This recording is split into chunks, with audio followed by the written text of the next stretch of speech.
નમસ્કાર. શું તમારી સાથે પણ એવું થાય છે કે તમારા હાથ અને પગ શૂન્ય થઈ જાય છે? ત્યાં એક ઝંઝણાટી જેવો અનુભવ થાય છે. આ સમસ્યા કંઈ જ કારણ વગર થાય છે અને થોડા ટાઈમમાં આ હાથ અને પગની ઝંઝણાટી જતી પણ રહે છે. મોટાભાગના લોકો એવું વિચારે છે કે આ કોઈ બીમારી નથી, એટલે એના તરફ ખાસ ધ્યાન નથી આપતા.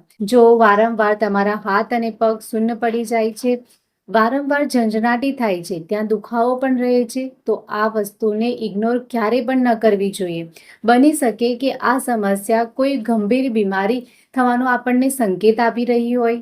આજના આ વિડીયોની અંદર હું તમને ખૂબ જ સરળ ભાષામાં હાથ અને પગમાં ઝંઝણાટી થવાના કારણ શું છે એ સમજાવીશ. આ સમસ્યાને કઈ રીતે તમે દૂર કરી શકો એના અમુક ઘરેલું ઉપાય બતાવીશ. એટલે વિડીયોને ધ્યાનથી અંત સુધી જરૂર જુઓ. જો તમને વિડીયો સારો લાગે તો એને લાઈક કરવાનું બિલકુલ ના ભૂલતા. એ પહેલા જો તમે ચેનલને પહેલીવાર જોઈ રહ્યા છો અને હજી સુધી ચેનલને સબસ્ક્રાઇબ નથી કરો તો જલ્દીથી ચેનલને સબસ્ક્રાઇબ કરી લેજો. તો ચાલો વિડીયોને શરૂ કરીએ.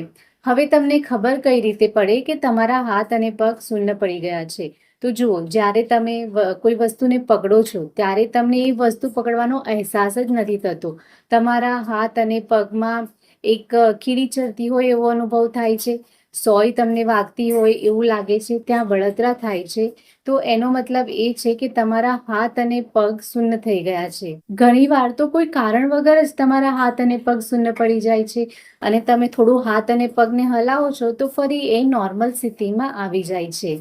ચાલો જાણીએ કે આ હાથ અને પગ શૂન્ય કેમ પડી જાય છે. તો જુઓ, આપણા હાથ અને પગમાં અસંખ્ય નસો હોય છે જેની અંદર બ્લડ સર્ક્યુલેશન થતું હોય છે. ત્યારે આ બ્લડ સર્ક્યુલેશન આ નસોની અંદર સારી રીતે નથી થતું અથવા ત્યાં કોઈ અડચણ આવી જાય છે ત્યારે હાથ અને પગ શૂન્ય પડી જતા હોય છે, ત્યાં ઝંઝણાટી ચાલુ થઈ જતી હોય છે. જુઓ, આ સમસ્યા ઘણા બધા કારણોના લીધે થતી હોય છે, પરંતુ એના પાછળના મુખ્ય બે કારણો છે. સૌથી પહેલું કારણ છે કાર્પલ ટનલ સિન્ડ્રોમ, જેની અંદર હાથની જે મુખ્ય નસ હોય છે એ દબાઈ જાય છે. આ મુખ્ય નસ આપણા હાથની બીજી બધી નસોને જોઈન કરે છે અને ખભા સુધી આ નસ પહોંચે છે, ત્યારે આ સમસ્યા થતી હોય છે. તમને આ સમસ્યા વારંવાર થાય છે તો તમારે તમારા હાથને એન્ટી ક્લોકવાઇઝ ફેરવવાનું છે અને હાથને થોડા થોડા ઇન્ટરવલ પર હલાવતા રહેવાનું. જુઓ, આ એક ઇઝી એક્સરસાઇઝ છે. આ એક્સરસાઇઝ કરવાથી નસોની ઉપરનું દબાણ ઓછું આવે છે અને તમને આ સમસ્યામાં રાહત મળે છે. હવે બીજું કારણ છે આપણા શરીરની અંદર જ્યારે વિટામિન્સ અને ખનિજ તત્વોની ખામી થઈ જાય છે ત્યારે પણ આ સમસ્યા થતી હોય છે. જેમ કે શરીરની અંદર vitamin B12, calcium, potassium, iron અને મેગ્નેશિયમની ખામી થઈ જાય છે ત્યારે હાથ અને પગ શૂન્ય થવા લાગે છે. આ વિટામિન્સ અને ખનિજ તત્વની ખામીના લીધે શરીર કમજોર બની જાય છે. તમને થોડું કામ કર્યા પછી થાક લાગવા લાગે છે. હંમેશા તમને આળસ રહે છે. જો તમે પૌષ્ટિક આહાર લઈને આ ખનિજ તત્વ અને વિટામિન્સની ખામીને દૂર કરી શકો છો તો એનાથી બેસ્ટ કશું પણ નથી. પણ જો તમારી આ સમસ્યા લાંબા સમય સુધી ચાલી આવી છે અને તમને તમારા પૌષ્ટિક આહાર ખાવાથી પણ કોઈ ફેર નથી પડતો તો તમારે તમારા ડૉક્ટરની સલાહ જરૂર લેવી. અમુક કેસની અંદર આ સમસ્યા થાઇરોઇડ, ડાયાબિટીસ, સ્ટ્રોક અને નસોથી જોડાયેલી બીમારીના કારણે પણ થતું હોય છે. આગળ હું તમને ખૂબ જ સરળ અને અસરદાર ઘરેલું ઉપાય બતાવવા જઈ રહી છું, જે તમે યોગ્ય રીતે અને રેગ્યુલર બેઝિસ પર કરો છો તો તમને તમારા હાથ અને પગ શૂન્ય પડી જવાની સમસ્યામાં ઘણા ખરા અંશે રાહત મળે છે. સૌથી પહેલા તમારે તમારા હાથ અને પગની માલિશ કરવાની છે. આ માલિશ કરવા માટે તમારે તલનું તેલ લેવું અથવા તો રાઈનું તેલ લેવાનું છે. જ્યારે તમે આ ભાગ પર રેગ્યુલર તલના તેલથી અથવા બીજા તેલથી માલિશ કરો છો ત્યારે આ ભાગ પર બ્લડ સર્ક્યુલેશન વધી જાય છે. માંસપેશીઓની કમજોરી ધીરે ધીરે દૂર થવા લાગે છે. જો તમને આ સમસ્યા લાંબા સમયથી ચાલી આવી રહી છે તો તમે એક કામ કરી શકો છો. તમારે એક ટબ લેવાનું છે, એની અંદર પગ ડૂબે એટલું પાણી ભરવાનું છે. આ પાણીને તમારે એટલું ગરમ રાખવું કે તમને સહન થાય. હવે એની અંદર તમારે 1 ચમચી મીઠું નાખવાનું છે. આ પાણીની અંદર 5 મિનિટ માટે તમારે પગને બોળી રાખવાના છે. જ્યારે તમે આ પાણીમાં હાથ અને પગને બોળો છો ત્યારે તમારી આ સમસ્યામાં તમને ઘણા ખરા અંશે આરામ મળે છે. હવે બીજો ઉપાય છે જે તમે સરળતાથી રોજ તમારા રૂટીનમાં કરી શકો છો. તમારે લેવાના છે તજ. તજની અંદર અમુક એવા તત્વો રહેલા છે જે આપણા શરીરની અંદર બ્લડ સર્ક્યુલેશનને સારું બનાવે છે. તજનો ઉપયોગ કરવાથી તમારા હાથ અને પગની ઝંઝનાટી તો દૂર થાય છે. એની સાથે સાથે જો તમને ઘૂંટણનો દુખાવો રહેતો હોય, કોણીનો દુખાવો રહેતો હોય, કમરનો દુખાવો રહેતો હોય, ખભાનો દુખાવો છે, તો આ બધા દુખાવામાં તમને આરામ મળે છે. આ ચમત્કારિક ઔષધિને તમે 2 રીતે લઈ શકો છો. પહેલી રીત, એની અંદર તમારે તજનો પાવડર બનાવી લેવાનો છે. હવે અડધી નાની ચમચી તજના પાવડરને 1 ગ્લાસ હૂંફાળા ગરમ પાણીની અંદર તમારે નાખી દેવાનું છે. બરાબર મિક્સ કરીને આ પાણીને તમારે પી લેવાનું છે. આ પાણીને તમારે સવારે ભૂખ્યા પેટ પીવાનું છે. રીત, જેની અંદર તમારે અડધી નાની ચમચી તજનો પાવડર લેવાનો છે અને 1 ચમચી શુદ્ધ મધ લેવાનું છે. બંનેને સારી રીતે મિક્સ કરી લેવાનું છે અને આ મિશ્રણને તમારે ચાટી લેવાનું છે અને ઉપરથી તમારે અડધોથી 1 ગ્લાસ હૂંફાળું ગરમ પાણી પી લેવાનું છે. તજને તમે સવારે ખાલી પેટ અથવા તો તમે બપોરના જમવાના 2 કલાક પછી એમ કોઈ પણ એક ટાઈમ પર લઈ શકો છો.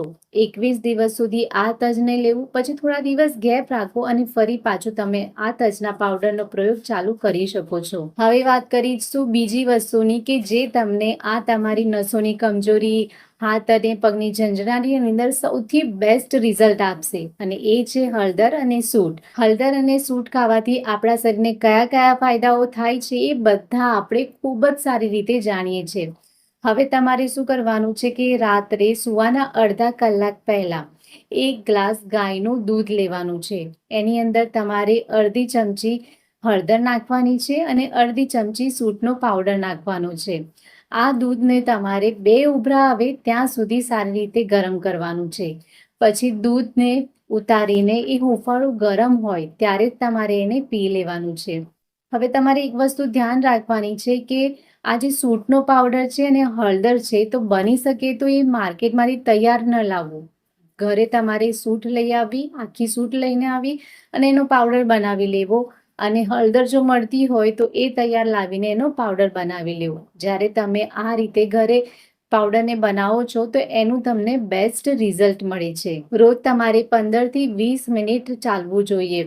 હાથ અને પગની રેગ્યુલર માલિશ કરવી જોઈએ, યોગ કરવા જોઈએ. આ બધી વસ્તુ કરવાથી તમને આ સમસ્યામાં ધીમે ધીમે આરામ મળવાનું ચાલુ થઈ જશે. બીજી ખાસ વાત કે તમારે એવો પોષક તત્વોથી ભરપૂર આહાર લેવો જોઈએ જેની અંદર વિટામિન B12 હોય, પોટેશિયમ હોય, આયર્ન હોય, કેલ્શિયમ હોય, આ બધી વસ્તુ હોય એવો તમારે આહાર લેવો જોઈએ. તમે કેળા ખાઈ શકો છો જે પોટેશિયમથી ભરપૂર છે. તમે પાલકને લઈ શકો છો જેની અંદર આયર્ન ખૂબ જ સારી માત્રામાં રહેલું છે. તમે વિટામિન B12 માટે છાશ, દહીં, દૂધ આ બધી વસ્તુને લઈ શકો છો. માછલીને પણ તમે ખાઈ શકો છો. ખજૂર, તલ અને ગોળના લાડુ બનાવીને લઈ શકો છો જેની અંદર કેલ્શિયમ સારું હોય છે, આયર્ન સારું હોય છે. શક્કરિયાની બીટ જ્યારે એની સિઝન હોય ત્યારે તમે લઈ શકો છો. હવે છેલ્લો અને ખૂબ જ અસરદાર નુસ્ખો, આની અંદર તમારે કિશમિશ લેવાની છે. રાત્રે સૂતા પહેલા તમારે 20થી 25 કિશમિશ લઈ લેવાની છે. એને સારી રીતે 3થી 4 પાણીથી ધોઈ લેવાની છે. એની અંદર કિશમિશ ડૂબે એટલું પાણી નાખવું અને એને આખી રાત માટે પલળવા મૂકવાનું છે. સવારે ઉઠીને ખાલી પેટ તમારે એના પાણીને પી લેવાનું છે અને કિશમિશને ચાવી ચાવીને ખાઈ લેવાની છે. આ કિશમિશને જો તમે રેગ્યુલર 2 મહિના સુધી જો ખાઈ લેશો તો શરીરની અંદર ઘણી ખરી બીમારીઓ દૂર કરવામાં તમને હેલ્પ મળે છે. આ રીતે કિશમિશ ખાવાથી કબજિયાત દૂર થાય છે, ગેસની સમસ્યા દૂર થાય છે, હિમોગ્લોબિન વધે છે, આયર્નની ખામી દૂર થાય છે, આળસ દૂર થાય છે.